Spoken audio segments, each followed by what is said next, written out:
Meu pai, ele sempre teve muita fama de encrenqueiro.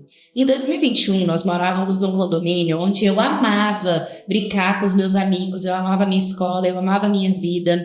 Porém, o meu pai, por ter essa fama de encrenqueiro, caçar confusão com todo mundo, ser grosso, ser ríspido, acabou causando confusão com um vizinho que era proprietário. Como nós morávamos de aluguel, esse vizinho acabou criando um abaixo-assinado no nosso condomínio, fazendo com que todo mundo do condomínio assinasse para que o proprietário do nosso imóvel retirasse a gente da nossa casa por conta do mau convívio do meu pai para com os outros. E por conta disso, nós fomos convidados com uma notificação extrajudicial a sairmos do nosso apartamento. E isso nós tivemos que alugar um outro lugar para a gente. Nesse processo, a gente foi para um bairro um pouco mais distante. Nesse bairro, acabava que, consequentemente, eu tive que mudar de escola também.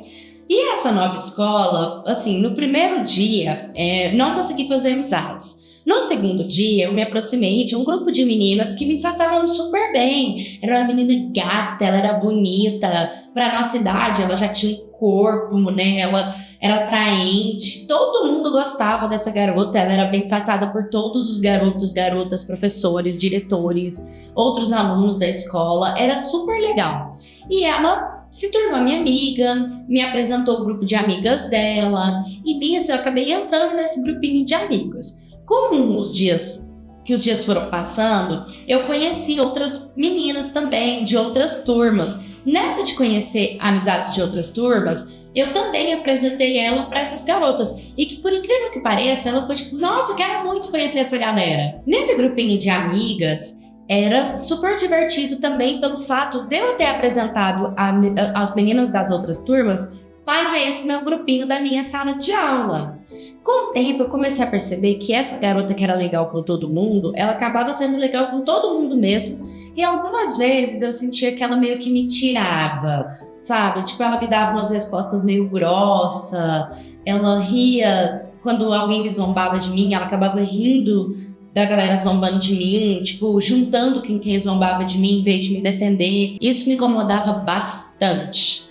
Só que eu nunca tive força o suficiente para falar alguma coisa ou para ir contra ela, até porque como todo mundo gostava dela, seria meio difícil, meio complicado para mim. Ainda mais que eu tinha acabado de chegar e ela estudava naquela escola há muito tempo. Só que aí entrou um garoto novo na nossa escola. Esse garoto, ele era um fofo, um pouco tímido na dele. Os garotos já chamaram ele pro grupinho, ele jogava bola, então ele conseguiu se enturmar rápido, dava pra ver que ele trocava uns olhares comigo e eu com ele, né? Apesar dele ser tímido, ele era um menino muito bonitinho, gatinho, atleta, então ele foi recebido por todo mundo, né? E como eu e ele começamos a trocar olhares, foi questão de pouco tempo pra gente se aproximar. No primeiro trabalho em dupla que a professora falou, ele perguntou se eu não queria fazer com ele. E eu achei aquilo fantástico, porque eu também era novata. E exatamente por sermos novatos que ele se identificou comigo. Porque ele sentia que todo mundo ali já era meio brother. Então, como ele não era 100% brother de ninguém, ele meio que colou em mim. E a gente começou a perceber que tínhamos vários assuntos em comuns. Só que o que eu percebi é que eu comecei a gostar dele e ele começou a gostar de mim. Era nítido. Ele era super carinhoso, atencioso. Era um cara, assim, maravilhoso comigo. E essas garotas do grupinho não gostaram nada do que aconteceu. Eu não sei se é porque ela era mais bonita, então ela era acostumada a ser cobiçada. E ele não cobiçava ela, incomodou ela. E acendeu uma rivalidade feminina, que na época eu não consegui identificar como uma rivalidade feminina. Eu identifiquei depois. Essa rivalidade acabou fazendo com que ela se comportasse de uma forma totalmente esdrúxula comigo, sabe? E eu fiquei muito chateada com o que aconteceu. Ele me pediu em namoro. Aquela coisa de escola, sabe? Quer namorar comigo? Que antes mesmo de conhecer pai, mãe e tudo. E eu falei que sim. E a gente passou a ser namoradinhos de escola. Só que detalhe, eu pedi pra ele pra que esse namoro fosse escondido. Eu não queria que ninguém soubesse, porque primeiro, a gente tem intimidade pra namorar. Segundo, eu sabia que alguma coisa de ruim poderia acontecer se essas garotas soubessem, porque elas não estavam bem comigo, elas estavam me tratando de uma forma bem mais agressiva, deixaram de ser as minhas amigas, porque antes, até então, elas me chamavam de amiga, mas elas me retiraram do grupo, né? Começaram a se juntar com outras pessoas, e então eu sentia isso e pedi pra ele pra ser um namoro escondido. Eu não sei como que elas souberam, mas elas souberam que eu e ele estavam tendo esse namorinho escondido. Acontece que muitas das vezes os garotos ficavam nas quartas-feiras, no período da tarde tinha educação física, então eles ficavam na escola. Só o grupo da educação física masculino, das meninas, era na sexta. E nisso, acabou que tinha um trabalho para ser feito, e na biblioteca da escola você também pode usar a biblioteca na escola na parte da tarde para fazer trabalho, pesquisas, e essas meninas estavam no grupinho delas. Eu fiz esse trabalho com outras meninas da minha sala de aula, que eram super na dela, e o trabalho foi feito na minha casa, não na escola. No outro dia, no caso na quinta-feira, eu senti que o meu namorado estava totalmente diferente comigo. Ele estava diferente, ele estava chateado, ele não se aproximou de mim, ele ficou me olhando com cara feia, e eu sem entender o que tinha acontecido, tentei conversar com ele disse que eu estava me fazendo de otária. E eu falei, como assim? Ele falou, você também tá me fazendo de otário e eu não quero mais nada com você. E terminou comigo. E eu falei pra ele, por favor, me explica o que tá acontecendo, por que você tá fazendo isso, por que você tá terminando comigo? E ele simplesmente não quis me dar explicação. E nisso, as meninas rindo de canto. Eu sabia que alguma coisa errada estava acontecendo. Bom, como ele não queria me explicar, não queria conversar comigo, não me falou o que tinha acontecido, eu comecei a tentar entender por outras pessoas, mas ninguém me falava nada. E depois daí, começaram a aparecer coisas no banheiro e ali começou mais o meu sofrimento.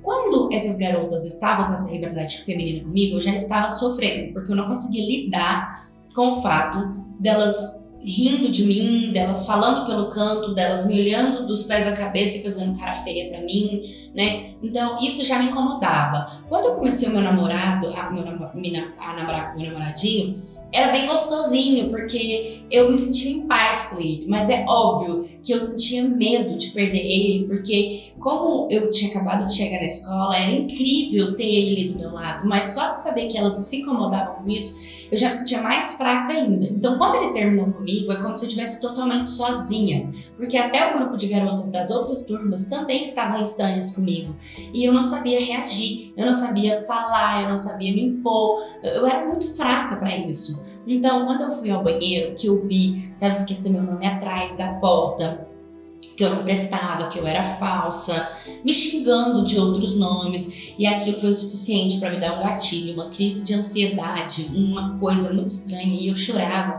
eu não conseguia explicar o que é que eu estava chorando tanto, pois eu chorava tanto, e nisso, uma das garotas da turma, de outra turma, foi ao banheiro e viu que eu estava daquela situação. Eu senti que ela ficou com pena de mim. Ela usou o banheiro, ela lavou as mãos, tipo, me olhando pelo espelho. Eu nem olhei pra cara dela, mas por visão periférica, eu via que ela estava olhando pra mim. E eu não conseguia sair do banheiro. Eu fiquei praticamente a aula inteira enfiada dentro do banheiro, chorando. Fiquei com os olhos inchados, do tanto que eu estava mal. E eu nunca tive, assim, a amizade dos meus pais para se comunicar comigo, eu nunca consegui ser amiga deles e falar o que acontecia comigo.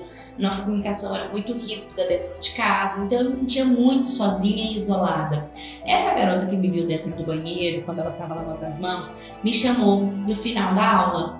Ela me chamou de canto e pediu para conversar. Ela me chamou meio que assim no pátio atrás da escola, perto da biblioteca, falou assim para mim, olha, eu preciso te contar uma coisa. E eu falei, o quê? E ela falou, eu vi você chorando, você tá muito mal, eu vi o que estão fazendo com você. Essas garotas, elas não são a sua amiga. Eu falei, eu sei que elas não são minhas amigas, elas me tratam muito mal, elas não gostam de mim. Ela pegou e me contou que, como ela estava à tarde também na biblioteca, junto com a turma dela, fazendo um exercício de um filme que eles tinham que entregar o trabalho, ela escutou o grupinho de amigas, a bonitona da minha sala, chamando o meu namorado, falando pra ela que eu era falsa, que elas tinham parado de conversar comigo, que ela estava espalhando para a escola inteira que eu era falsa, que eu falava mal delas, que eu tinha inveja delas, que eu tinha dado em cima do amigo, de um outro amigo dele, antes dele chegar, que eu tinha pedido pra ficar com outro garoto, que eu não prestava, que eu era rodada, que ia queimar a imagem dele na escola, que era melhor ele terminar comigo, porque senão todo mundo ia ver que ele tava com a mais rodada da sala de aula e que eu tava tentando fazer isso, porque todo garoto novo que chegava na escola eu dava em cima. Mas como eu tinha acabado de chegar naquela escola também? Como que eu fiquei com todo mundo? Como assim? Eu também sou calada, também sou tímida. E nossa, aquilo foi muito péssimo pra mim. Eu fiquei muito mal e muito abalada, pensando comigo, meu Deus, como que ela pode ter falado esse tanto de mentira? Mas como que ele pode ter acreditado nisso? Como que ele caiu na conversa dela? Ele sabia que ela estava fazendo aquilo comigo, que ela praticava bullying comigo, não é possível. Mas enfim, ele foi influenciável, né? Ele se deixou ser influenciável. Eu fui pra casa, eu chorei muito, eu fiquei muito mal. Eu fiquei uns 2 dias sem ir pra aula, falando pra minha mãe que tava doente, inventando pra ela que tava vomitando, passando mal, enfiando o dedo na goela pra vomitar, pra ela deixar eu matar a aula, porque os meus pais são bem rígidos com isso. E acabou que quando eu voltei pra escola, a situação continuou a mesma. As garotas pioraram comigo, os apelidos começaram a falar que eu tinha o dente torto, que meu cabelo era ressecado, que a minha pele era feia, que ninguém nunca ia gostar de mim. Começaram a fazer umas piadas muito pesadas comigo, que óbvio, isso era bullying. Eu não conseguia pedir ajuda para o professor, não conseguia ir na direção, não conseguia contar para os meus pais, não conseguia fazer nada. Isso simplesmente me impactou de uma forma severa, ao ponto de cair as minhas notas, de eu mudar o meu comportamento, de eu me fechar 100%, eu diminuí o meu rendimento na educação física também. Eu não queria fazer trabalho em grupo com nenhuma das garotas que pudesse ter envolvimento nesse tipo de bullying. E quando os professores me perguntavam, eu não conseguia falar delas, eu não conseguia me expressar e nem me defender. Isso fez com que eu acabasse, no final do ano, reprovando de ano, porque eu não conseguia lidar. A minha mãe ficou muito chateada comigo, me deu uma bronca muito grande e falou que ia me colocar num colégio público porque ela estava gastando dinheiro comigo no colégio particular. Eu nunca recebi uma notícia tão feliz quando ela falou que ia me tirar daquela escola, sério. Eu podia ter falado para minha mãe o que estava acontecendo. Não, eu acabei atrasando um ano da minha vida. Quando eu bombei, quando eu vi que eu fui reprovada, que eu não consegui passar de ano, sendo que eu era aquela garota que gostava de competir, sabe? Eu fico me perguntando como que a minha mãe não conseguiu identificar isso, como que ela não conseguiu ver, como que ela não me questionou, por que ela não me perguntou o que estava acontecendo. Eles viam meu boletim e só brigavam comigo, levantavam a voz, eram agressivos, falavam que eu não estava fazendo o mínimo que era a minha obrigação, mas eles nunca conseguiram observar o meu sentimento, eles nunca validaram o meu sentimento. Eles sempre acreditaram que por eu ser uma pré-adolescente, tudo era aborrecência, tudo era porque eu tava mudando de fase, porque era coisa de hormônio, porque era coisa da idade. E na verdade não tinha nada a ver com a minha idade, tinha a ver primeiro com eu ter mudado de escola repentinamente, mudado de casa repentinamente e ter passado por toda essa situação dentro da escola, que por mais que pareça pequena contando pra vocês, todos os dias um pouquinho era muito cansativo e ninguém nunca vinha perguntar se eu tava bem, qual era o meu lado da história, né, se realmente tinha acontecido. E o garoto também logo começou a namorar uma outra garota e eu ficava tipo, como que ele tem coragem? Ele foi meu primeiro amorzinho, né? Na minha cabeça ele tinha que ter ficado comigo. Mas enfim, eu fui para uma escola pública. Na escola pública eu fiz amizades incríveis que hoje, na minha vida adulta, eu carrego comigo até hoje. Eu nunca mais reprovei, eu voltei a ter um bom rendimento, mostrei para os meus pais que estava dando tudo certo, mas o que mais me entristecia era a minha mãe falar que eu estava com as notas boas porque o colégio era público e o ensino não era tão rígido, então estava fácil para mim. Então qualquer coisa que eu pedia para ela ou qualquer tipo de situação que eu não queria fazer, ela meio que falava que não ia fazer, que não ia me dar, porque eu gostava das coisas fáceis, que a vida para mim ia ser muito difícil, porque eu não gostava de coisas difíceis, mas nunca me perguntou de fato o que eu sentia, se tinha alguma coisa me incomodando, né? Hoje eu fico pensando comigo, quando eu tiver minha filha, eu vou ser uma mãe totalmente diferente. Eu quero dialogar com a minha filha, eu quero perguntar pra ela, eu quero que ela tenha minha amizade, eu quero que ela sinta que eu tô ali pra protegê-la, sabe? Pra defendê-la de qualquer coisa e principalmente pra orientá-la nesses momentos na escola, com amizades, com bullying, porque eu acho que todos nós estamos sujeitos a isso. E essa é a história de como eu reprovei. Oi, minha queridos, tudo bem com vocês? Hoje eu trouxe essa história sobre reprovação, né, na escola. Eu sei que é uma média gigantesca de alunos que ficam de recuperação, que acaba reprovando de ano, né? Muitos pais não estão introduzidos na vida escolar de seus filhos. Muitos pais, eles acabam silenciando, rejeitando, se calando e apenas sendo agressivos com seus filhos, querendo que os filhos atinjam a meta que eles desejam, mas sem cuidado emocional. Sim, existe a fase da idade onde a gente está mudando o nosso corpo, os nossos hormônios, mas isso não justifica uma caída de rendimento na escola. Provavelmente, muitas das vezes, pode ser alguém prejudicando, pode ser um comentário que está recebendo, pode ser uma rejeição de um professor, uma indiferença da parte dos alunos, pode ser vários pretextos. E quando eu vejo um pai e uma mãe se desligando para o filho, né, dentro de uma escola, fica parecendo até que eles eram perfeitos na escola, que eles não passavam por situações, que eles nunca passaram por